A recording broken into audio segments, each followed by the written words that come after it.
So, what's trending? Bridging your Catholic faith with your everyday life. You're listening to Trending with Timmerie on Relevant Radio.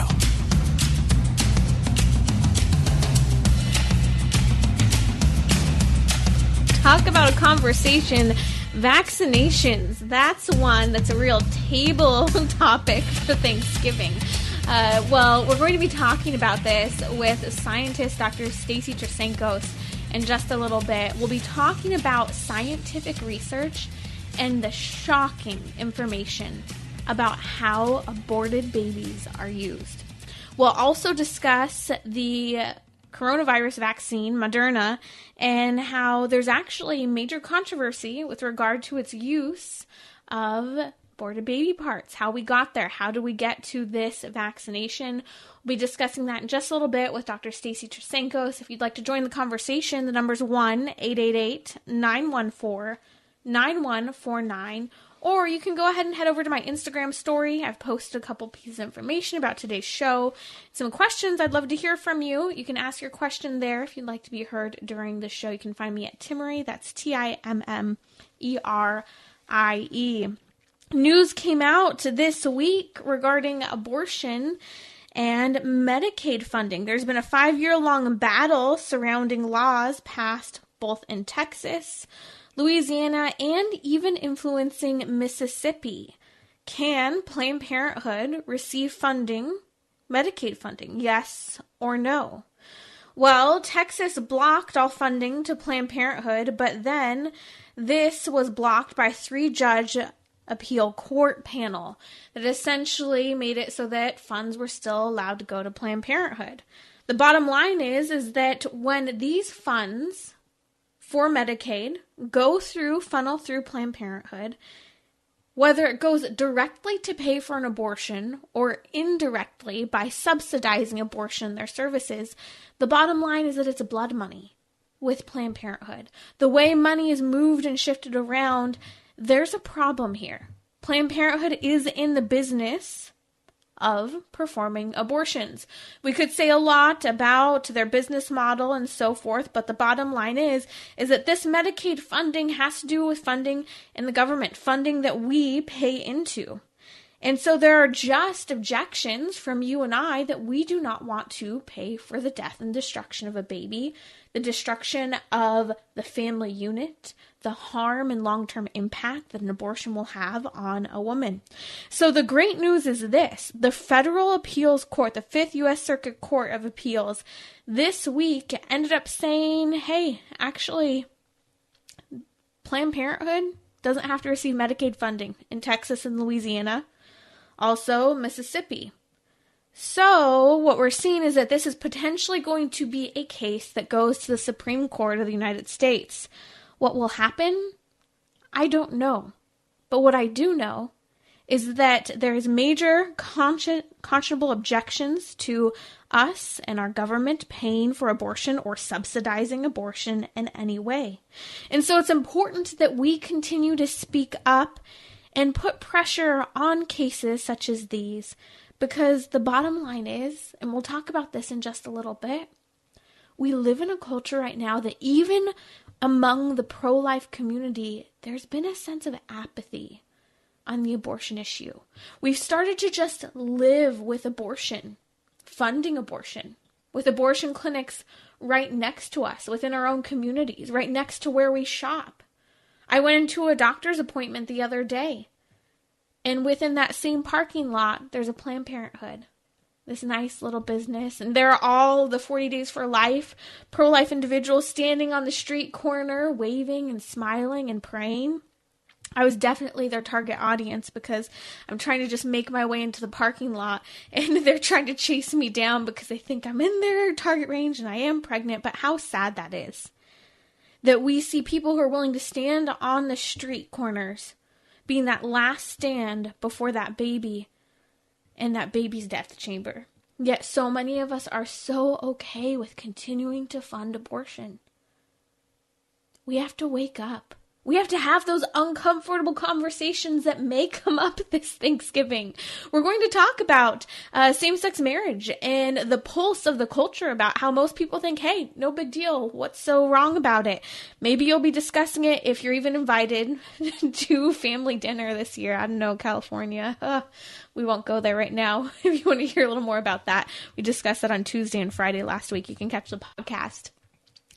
But these are important issues that we need to continue to be willing to speak up and take a stand. Because this is a point in history where we will either continue to see this plague of abortion, this lifestyle of abortion, this funding of abortion, or we could take a stand and see a culture change one heart, one mind at a time, even if laws don't change. No matter what the outcome of various elections may be, we can see lives changed. Looking at an article earlier this week, and it had to do with how the biggest parenting problem right now, because of COVID, lockdowns, homeschooling, virtual learning, is really keeping kids occupied. Now, I thought this was really fascinating because I am one of those nerds. I was homeschooled through and through all the way. And I do find it fascinating that some parents are so distraught over having their children home. I'm sorry if I'm going to be a little blunt to start this conversation, but buck up, parents. You can do this. Your kids are your responsibility. Even if they go to school, they're still your responsibility. Just like on a sick day, some parents become a little overwhelmed, and I get it. Balancing work, job, home, family, relationships, all the various things. In fact, we know that overall female satisfaction has declined because women are expected to do it all. And so at the end of the day, though, you may be frustrated because there's more responsibility on your back right now, but you're their parent. And I look back to what has the church taught with regard to marriage and family. The parents are the primary educators of their children. And what's that main mission of marriage? The procreation and education of children. And so how can kids be occupied with learning, social interaction, character formation, growth? Each child is a unique human being. I think that this is something I saw so intensely homeschooling. You know, my siblings and I all had different passions and cares, boys, girls, various age ranges, and different things had to be done to entertain some of us. And it was okay to be bored. Maybe there was less of a challenge at that time because the level of technology wasn't as intense and in our faces. Go outside. Lock your kids outside for a couple hours. Let them go for a walk around the block. Sometimes I think this issue of occupying children in part has to do with this fear of letting them out of sight. Supervised sight. It's such, kind of this confusion. I was reading a study the other day and it was talking about how, so many young girls are living such stagnant lifestyles, teenagers. They don't go to the mall. They don't go and hang out. And it was saying that this age group spends, I think for high schoolers, an average of 7 hours a day on social media. And if I remember correctly, it was around 5 hours a day for those middle-age years. And at the same time, they're not engaging socially as much out in public. And when they do, say, hang out with a friend or a group of friends, the parents are always there. And so what it was pointing to was the fact that kids used to be less supervised. That they could spend an hour or two and be dropped off at the mall and the parent wasn't sitting there the whole time. And so it does bring up questions about how have we changed how we've looked at parenting the last few years? Why is it that a kid can go unmonitored for an average of 7 hours a day on social media, but they can't sit next to their friend on a bench at the mall just looking around at people window shopping? It's something to think about, and perhaps another perspective on keeping kids occupied during changing times. And of course, that is if your malls are even open. Go to the park. I don't know. Be creative. What did you do when you were a kid? My guest today is Dr. Stacia Trasancos. Now, Dr. Trasancos will actually be joining us a little more regularly here on Trending when our little miss is on her way, the baby's on the way, and I will be out for a little bit. Dr. Trasancos will actually be joining you as someone I'm very excited to introduce to you, having conversations around faith, science, and those important trending issues in our culture. Dr. Trasancos, thank you for joining me today. Oh, thank you so much, Timmerie. It is an absolute joy to be here. Now, you're the executive director of Bishop Joseph Strickland's St. Philip Institute of Catechesis and Evangelization in Tyler, Texas, and you are constantly bringing your science background with chemistry to the forefront of the conversation surrounding faith. And so you and I have been talking as we're leading up to my time away with a baby. And speaking of babies, there's a lot going on in the world of research surrounding abortion and the fact that abortion is just absolutely fueling a whole world of research right now. You wrote an article recently for the National Catholic Bioethics Center that was shocking. And bear with us, this is tough information to go through, but you named 5 studies that came out just in the last couple of months, documenting dozens, if not far more than that, of babies who have been aborted and exploited in research. Can you share with us a little more? Yes, I'd be happy to. First, I just want to say I really appreciate the conversation you were having earlier about our kids. I was waiting and I was texting to my husband to make sure my son got home from his friend's house in the dark because he was walking. So, I love it. It was very good. No, I appreciate your comments there. As a mother of 7, which is my primary vocation over all of this. And it's why I care so much about this issue of aborted children being used in research. A lot of people probably remember David Daleidon's expose with the undercover videos. Yes. And I remember thinking, God bless him for what he did, but you really don't need to go undercover with the video to get proof that this practice goes on in our society all over the world. All you need to do is look in the scientific literature. And so I've been doing that just to bring some awareness to this, and I plan to post and write about it a lot more. For example, though, I opened up Scientific Reports. It's a journal. And in September, there was a report that they were taking the scalps off of second trimester aborted babies and grafting the scalp, the skin, full thickness skin, they called it, with hair follicles, onto the backs of baby mice. They wanted to see if they could grow a full thickness human skin graft on the mice so they could raise the mice and let the skin continue to grow and produce human cells so they can then use the humanized mice for test. And it wasn't just the scalp. They also were cutting out the spleen and the liver and other organs in the same child so they could have a humanized mice that had internal organs and external skin. And they were giving the mice staph infections because they wanted to see how the other internal organs processed it. And the picture in the scientific article was disgusting. I can't even hardly talk about it, but it was pictures of the backs of mice, little short white hairs on the white lab mice. And on those backs were patches of baby hair growing about an inch long. And they're just doing this like they think it's great that they have these little mice models for research. And essentially, what does this come down to? They want to know more about skin infections and how to handle them. So we're going to take babies and we're going to take baby skin and we're going to put it onto mice and we're going to grow baby human hair on the mice. And, I was sitting here trying to eat lunch as I was reading through your publication. And I went, oh, good Lord, I couldn't even tell my husband why. I got up. I started to do something for a few minutes, came back to my food.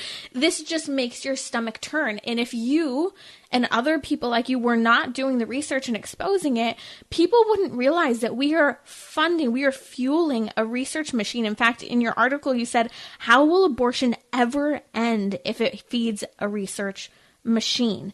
And we don't get that it's literally baby hair growing on the backs of mice just to study a skin infection that many of us have recovered from, that is staph. Mm-hmm. Exactly. And it's hard to spot in the scientific research unless you know. I mean, I've been doing it for years and I know what to look for. And I'm hoping to start training Catholic students in colleges that are studying science or medicine how to look Excellent. for this stuff too, so we can start exposing it more. Mm-hmm. Now tell me a little bit, because there are 4 other studies that you name, but this one having to do with the scalp skin from the baby on the rats, making little humanized rats. This is coming from the University of Pittsburgh. It's studying skin infections. You mentioned the body parts, not just the skin from the scalp, but other parts of the body as well. Who's funding this, and what are the ages of the babies that have been aborted to create this research? This is at the University of Pittsburgh in the Department of Infectious Diseases and Microbiology. And the babies were, they said, I'm looking on here, they were in the 2nd trimester, 18 to 20 weeks at the McGee Women's Hospital at the University of Pittsburgh Medical Center. So they have a tissue bank there at the University of Pittsburgh. And they collect these tissues. When women go in to have abortions, they sign written consent forms that say their babies can be used in research. And, you know, to anybody out there who encounters a pro-choice person who says it's not really a human, no, they're using these babies precisely because they are human. Yeah. That's why they want them. And to put it into perspective, you said these babies were 18 to 20 weeks being used through the University of Pittsburgh. I found out that I was having a baby girl at 14 weeks, and in that ultrasound, we could see that baby's thick, beefy, developed thighs in those images where, I mean, clearly a baby had thicker skin around those thighs than other parts of her. I mean, just to humanize that for just a moment. And so then I'm looking at the other research. I mean, there's research having to do with the impact of infants and flame retardant and Down syndrome. Tell us a little bit more about some of these other studies. Okay. Yeah, and I'm sorry to your audience because I really do hate going through this. It feels kind of like you're sticking a hand down into hell to show people what's going on. There was another study, and it was done in July of 2020, the summer. Fetuses, children with Down syndrome, were used to study leukemia. So there's this. And this one was done in the Netherlands, but they cut out the intestines, livers, leg bones, and skin from the babies. Some of them had Down syndrome and some of them didn't. And they had a theory that there's something that goes on in the early stages of human development when you have Down syndrome that makes you more likely to have leukemia. And so they wanted to check children in the early stages of human development. They were all 12 to 17 weeks gestational age. And one thing that I see a lot of times in these, how do they know how old the children are? They actually take the little bodies and they lay them on the bench, and they either measure the crown to rump length, which you've probably heard in an ultrasound, or they measure the feet. They measure their feet, and that's how they know how old they are. And they do this. I mean, it's horrific. I can't imagine how the people doing these things are okay with it. Well, and when you talk about measurements, if you're just joining us, you're listening to Trending with Timmerie. That's Dr. Stacy Trasancos, a scientist, researcher, chemist, and full of faith and on fire, really pointing to the lines between faith and morality and research and science. You just talked about measuring, parts of the body to determine if they're the right gestational age for this Down syndrome and leukemia study. And you mentioned at the beginning here that David Daleiden went in undercover and he exposed with those videos, as there were people going into the abortion clinics who weren't abortion workers, specifically there to identify which babies and which baby parts were the right baby parts to be used for research. Whether or not, oh, look, that woman is a certain race. She's a certain stage in her pregnancy. Oh, look, this person, we need 3 livers or we need X so many of this. This is what we're talking about. And for some reason, Stacy, we're so okay, and we'll talk about this more later, to just sit back and say, well, it's being used for health in research. So shouldn't those babies' lives go to, mean something? I know we'll talk about that in a second, but that just puts it in perspective as we continue to talk about some of these other studies. So Yale this year did a second trimester study with 15 babies. Tell us a little bit about this one. In July, a team at Yale in their Department of Immunology published this in Science Journal. And I just want to say that is the biggest and most prestigious journal to be published in the world. Wow. And Science Journal published it on the development of immunities in newborns. So they're looking at how something we're all familiar with right now, when viruses attack the body, it fights back with these white blood cells, and your body produces antibodies against certain antigens. They were wondering, how is it that newborns seem to fight infections so well when they haven't had very much time to build up antibodies? And so it's a question they had, and the only way to answer this question is to investigate the bodies of children that are pre-newborn. And that's what they did. They got 15 unborn children that were aborted in the second trimester of pregnancy from the Birth Defects Research Laboratory at the University of Washington. And they took blood, bone marrow, and stool samples. Stool samples from adults, but they took blood and bone marrow. And they were comparing the antibodies in adults to these second trimester aborted children. And it was all, it was funded by the National Institute of Health. It was funded by a fellowship at Yale, and it was funded by the Pew Charitable Trust. Wow. I mean, those are 15 babies right there. 15 babies. And I know in your research they say, okay, the moms consented to this. But moms do not realize what they're consenting to. The forms, as we know, are very ambiguous if and when they do actually sign it. And they're focusing on an abortion. They're not paying attention to the type of paperwork they're signing. They're just looking at, how can I end this pregnancy and have as little discussion as possible about it, because I don't want to think any more about what I'm actually doing. And so I want to come back, Dr. Trasancos, and discuss Japan's fetal bank that they've been collecting aborted baby parts since 1961, and they have over 45,000 so-called specimens. We'll come back discussing this and the ethical outlook in terms of the coronavirus vaccine with Dr. Stacy Trasancos here on Trending with Timmerie.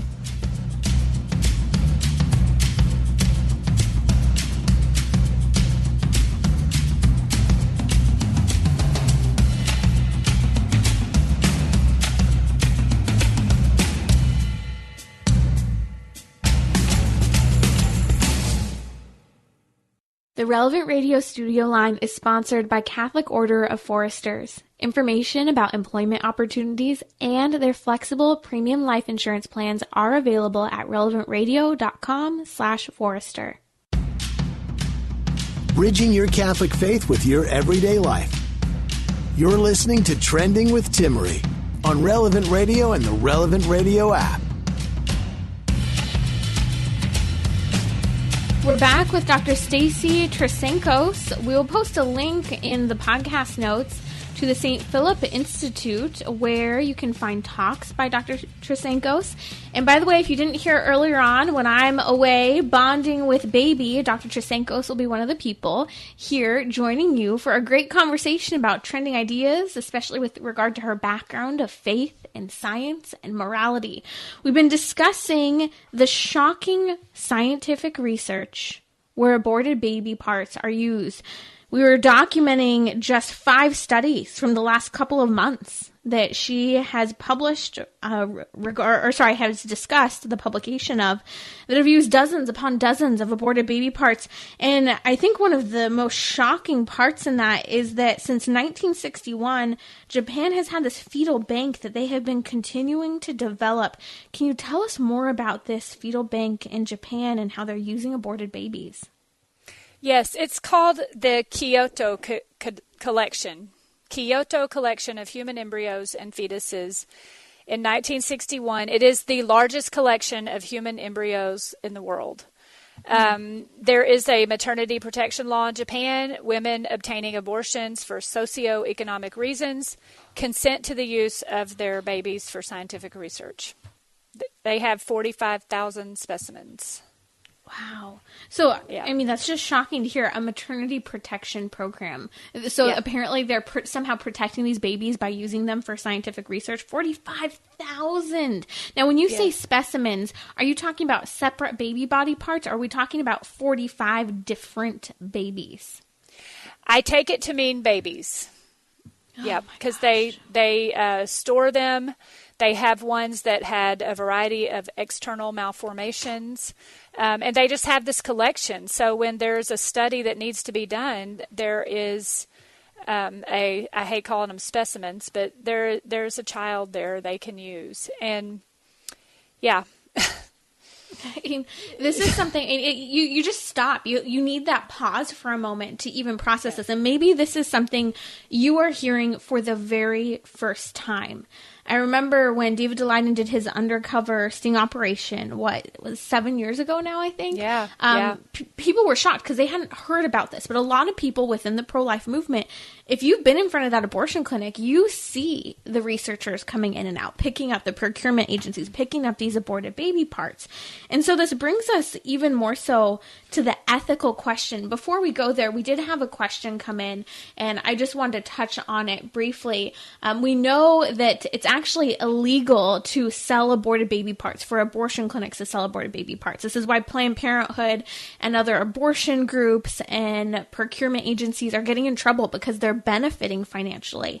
And so people are asking, well, how are institutes getting baby body parts? Dr. Trasancos, it's because you may not charge for it or you may not pay for it, but you can donate it for so-called research or find funding in other ways, partnerships with schools and abortion clinics that allow for this research to go covertly undercover. Yes. Yes, and they find all. That's why I want to train our Catholic students studying science right now to start looking for this, because they find all kind of ways to kind of hide it. But at the same time, because it's scientific research, they have to report their methods. And so the only way they can really hide it is to get complete private funding. And I've seen a few research trails disappear off the public scientific literature because they went to private funding where they didn't have to report any of this. So they kind of make up their own rules as they go. We're going to discuss Moderna's COVID vaccine in just a little bit, but before we go there, let's touch on the human, the faith-based, the moral side of exploiting aborted babies. Some people argue, I don't support abortion, but if these babies are going to be aborted, can't we just benefit from their bodies and science? And, my first reaction, Dr. Trasancos, is one of the corporal works of mercy is to bury the dead. And when I hear people say that, my heart just aches, because we are literally objectifying and experimenting on these babies rather than recognizing they are people to be loved, whether they were wanted or unwanted, and they deserve a just and loving burial. Yes, they deserve to be more than codes and pie charts and pictures of hair on the backs of mice. They deserved to have, I tell people, and I have to do this myself, when it gets really bad and I feel just very overwhelmed and in despair over this, I do take a moment, and I encourage everybody else to do the same, to pray for those children who had no one to pray for them. Take a minute and pray for them, because their souls are everlasting. They are still alive. They are somewhere, and they are loved very much by their Creator. And if they didn't find love while they were briefly on this planet with us, we could still love them. That's the great thing about what the Catholic Church teaches us. We have an everlasting soul, and we can still pray for them and show them love. Dr. Trasancos, gosh, I'm even just emotional thinking about this. So I've worked with a number of crisis pregnancy centers over the years, and it used to be some years ago, not long after Roe versus Wade, that the babies that had been miscarried, you'd have these embryology museums where you could see these babies that had been preserved. I know you've seen these. Yes. And you see these babies. Well, the pro-life community for a time, they don't do this now, had these babies that they would take when they go and teach in the classroom settings. And so they were babies that had been miscarried and preserved. And one of the crisis pregnancy centers I worked for I was doing some work and I was going through the cupboards and I found 2 babies. One of them was 12 weeks in a glass tube that had been preserved, and another was, I think, around 22 weeks. And I didn't know what to do. And here are these babies. I didn't know that they were used for research or for study or for presentations. And these are babies that were miscarried. They weren't even babies that were aborted.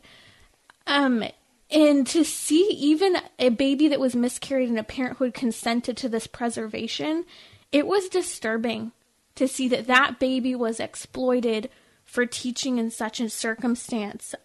It was shocking. And I remember when, I brought it up and I came out and I, basically went to one of my bosses and said, what are we going to do about this? And why on earth do we have it? And so we had to go through the process of burying these babies. And it was hard to find a cemetery that was even willing to bury those babies. Yeah. And that is just, it shows the objectification and just utter disregard for a human life that tends to happen. And that same disregard occurs when you and I say it's okay to research on these babies' bodies. Yes. Yes, absolutely. I mean, it's a big hill. It's like trying to explain why we don't use contraception or IVF. To someone who's not really, really in tune with the church teaching about the human person, body and soul, made in the image and likeness of God, an eternal destiny, for someone who's not in tune with all of that stuff, when you say that life-saving research ought to be predicated on the preservation of human dignity, they just don't know what you're talking about. I mean, they don't know what our atheistic culture doesn't know what human dignity even means. And it doesn't sound like a good argument because it sounds so abstract. Yeah. And yet it's as simple as this. It's science over people. It's not science versus politics. It's people.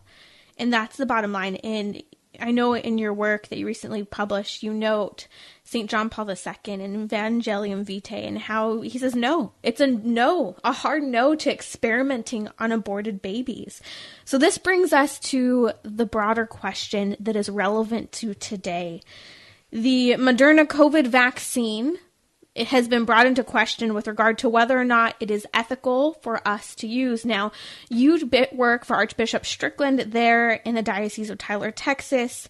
He's saying it's not sanctioned, and I assume this is due to much of your research. Can you give us the information? Because there's a lot of mixed information. Some people are saying it's morally okay, and others are saying it's not.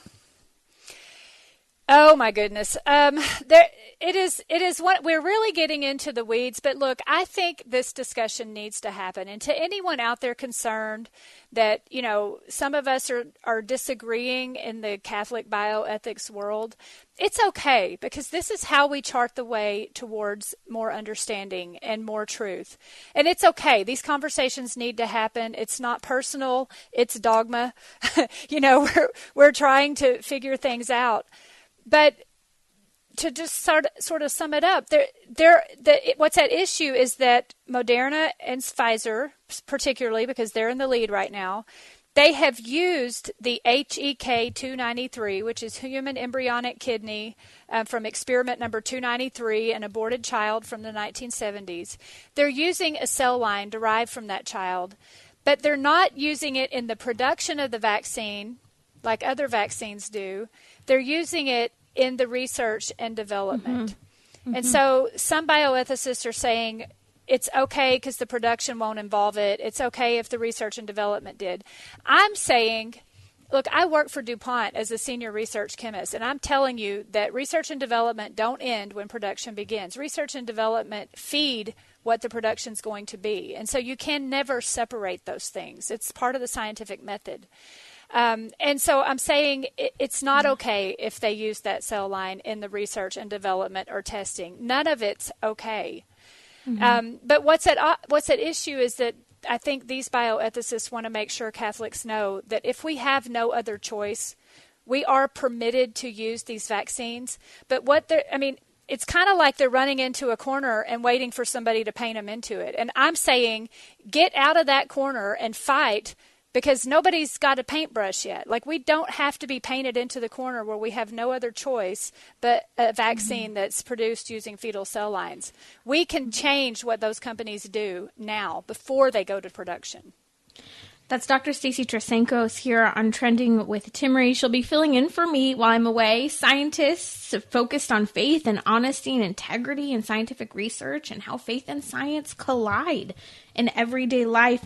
Dr. Trasancos, with the coming new baby of ours, well, she's already with us, but her birth, one of the big questions that people feel like they can, overstep in the conversation has to do with vaccinations.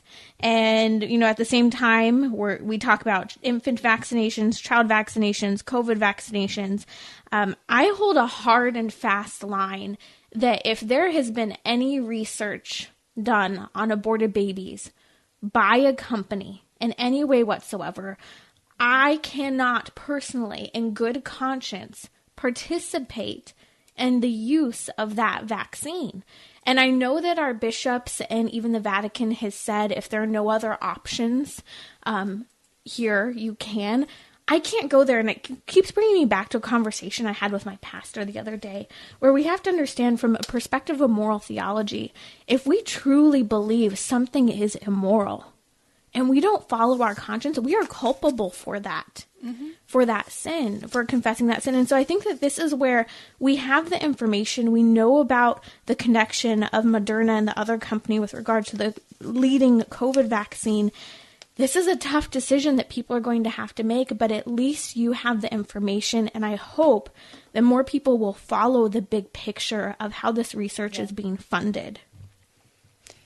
Yes, and I think that's where the difference is. I'm not really focused on the calculus of the moral theology. I am focused on the bigger picture because, as you know, and you're really about to have to face, some of the childhood vaccines are produced using fetal cell lines, and it's a really hard decision to have to make.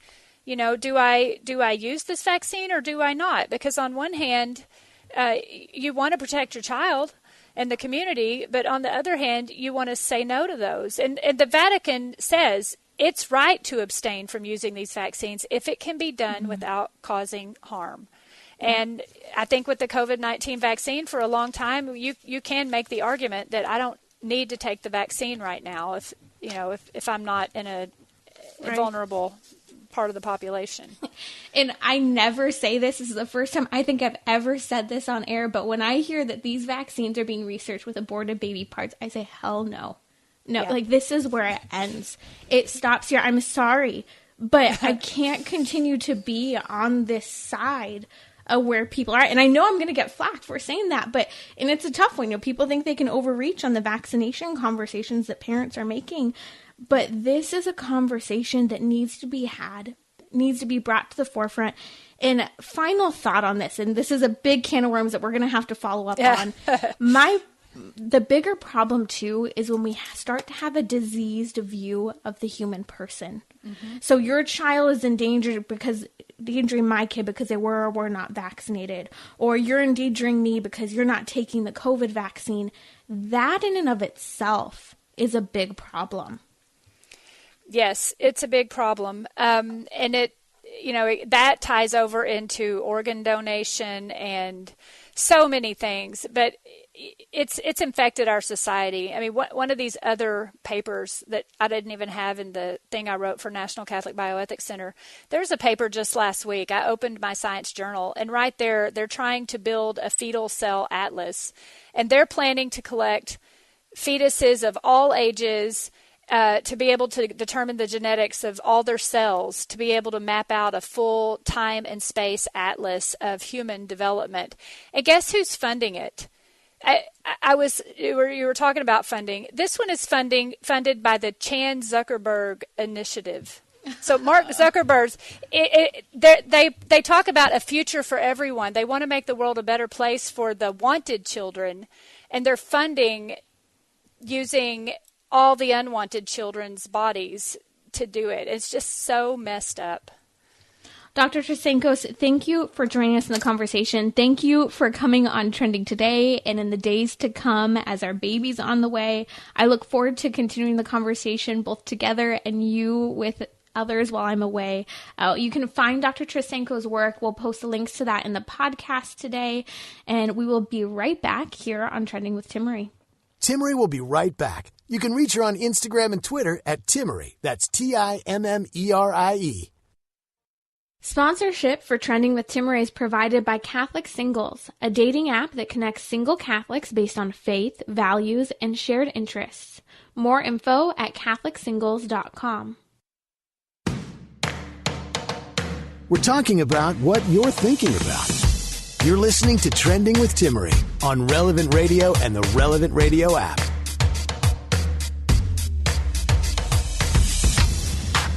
Oh boy, when are we going to talk about vaccinations, the bigger picture, where you stand on them? It's a topic that I have wanted to discuss, but we have not gone into. Not just the abortion side of it. Parents are struggling with what to do. We hear these links to autism and other health issues. That's a topic to come. If you want to throw your thoughts in now, feel free to reach out to me on social media. You can head over to relevantradio.com/trending to connect. I have a couple minutes here that I want to touch on this, and Father Rocky and I will be discussing Advent in just a moment here. But there's something we need to discuss as we're getting ready to sit around that Thanksgiving table.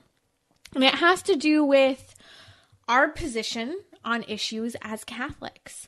There was a pretty large study done recently that touches on the fact that many Catholics' view on homosexuality is that they support same-sex marriage. That is Catholics.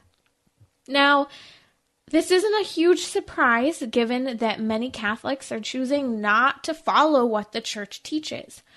But to bring up just for a moment, what do we do when this conversation comes up with a friend or a family member at Thanksgiving dinner or after dinner when we're just trying to sit around?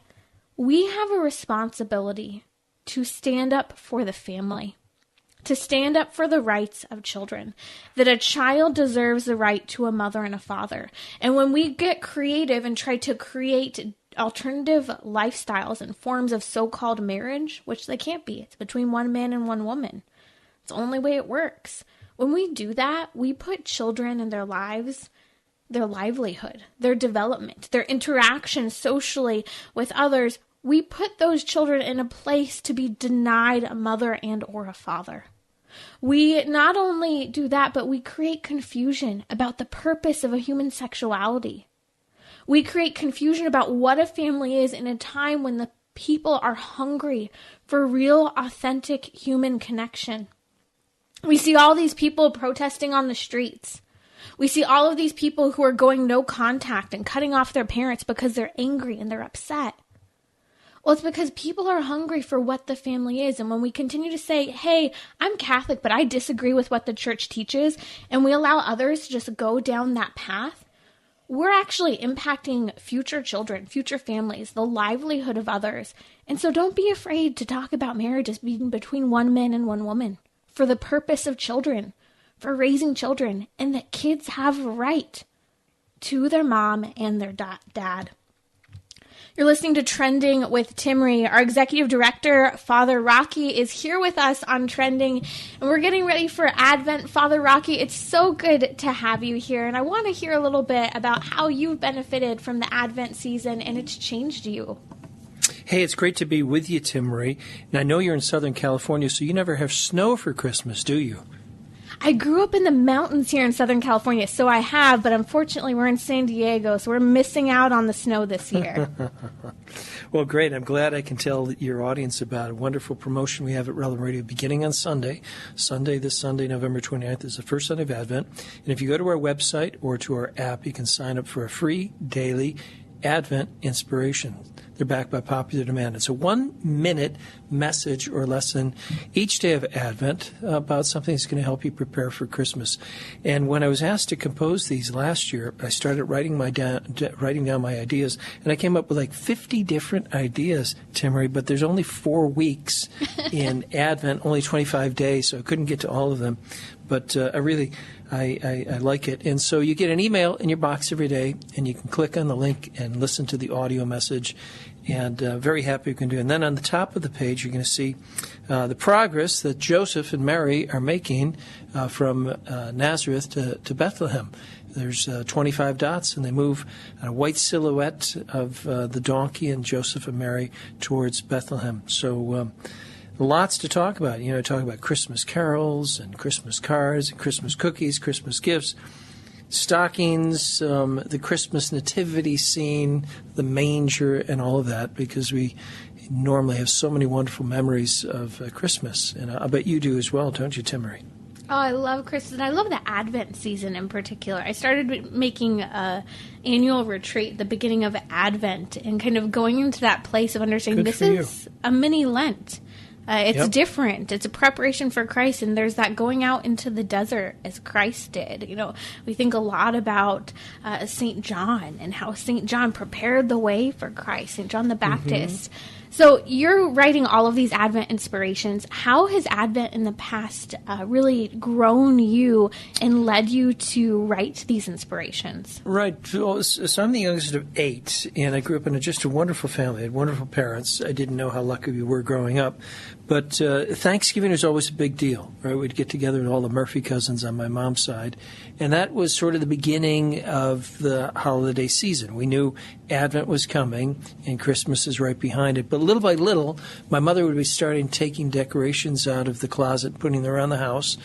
And then St. Nicholas Day would come, December 6th, and for some reason, we left our shoes outside the door of our bedroom. When we got up in the morning, there was usually a crisp $1 bill, and back in the 60s, that was a lot of money, right? A crisp $1 bill. A lot of ice cream. Well, yeah, and you get a little bag of gold coins that had chocolate in the inside. We were crazy about those things. We get some chocolate marshmallows and they have hot chocolate. And it was really kind of exciting because it was sort of an appetizer for Christmas. And then usually around St. Lucia's Day, Santa Lucia, we would get the Christmas tree out and start decorating, and everything kind of a crescendo up until Christmas Eve, and then Christmas had all of its feasts of itself. And we weren't finished yet. We were just beginning. Because the Christmas season is 2 weeks, right, through the Epiphany and the baptism of the Lord. Sometimes people forget that because they're so eager for good news, they want to get Christmas going right now. In fact, I've seen that in the upper Midwest. A lot of people have their Christmas lights out already because they think they just want to get beyond COVID. They just want to get beyond the election and the riots and the mayhem of this past summer, and they want some good news. And Christ is always good news. Timmerie, what's your earliest memory of the Advent season or Christmas season in your own family? I remember us having the Advent wreath at home and us, getting to kids squabble over who got to light the pink candle, the purple candle, and coming together to pray those prayers before dinner. I think it's the fact that we came together as a family for dinner, and the Advent wreath only enriched the Advent season and prepared us even more. So it was an opportunity to pray and prepare our hearts for Christmas. Good memory. And that's a Christian and Catholic tradition. I think it comes from the northern part of Europe, and there can be different colors of the candles. We always had that Advent wreath, and it was a little bit of a subdued season preparing for Christmas.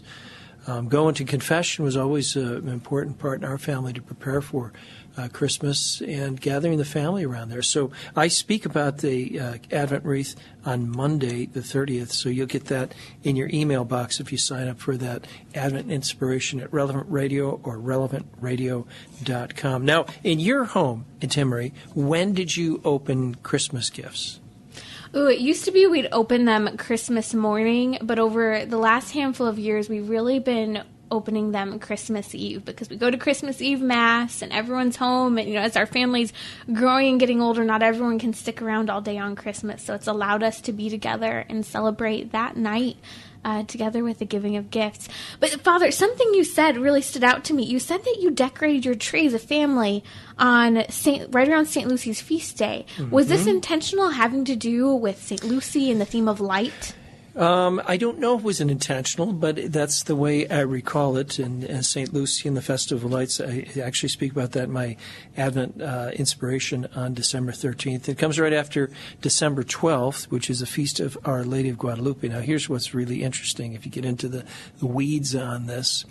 Our Lady of Guadalupe appeared to St. Juan Diego on December 9th, 10th, 11th, 12th, 1531. Right.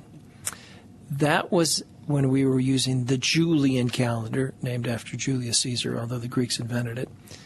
And some 50 years later, we changed the calendar in the West to the Gregorian calendar because the Julian calendar was 10 days off. So here's fascinating. December 12th, December 13th, 1531, Our Lady of Guadalupe was actually the winter solstice. And so the festival lights and all of that, it's kind of fascinating when you get into those weeds and all that. But yeah, we had that, and we'd put the Christmas decorations on the tree and outdoors. We always had a manger scene. That was a big deal.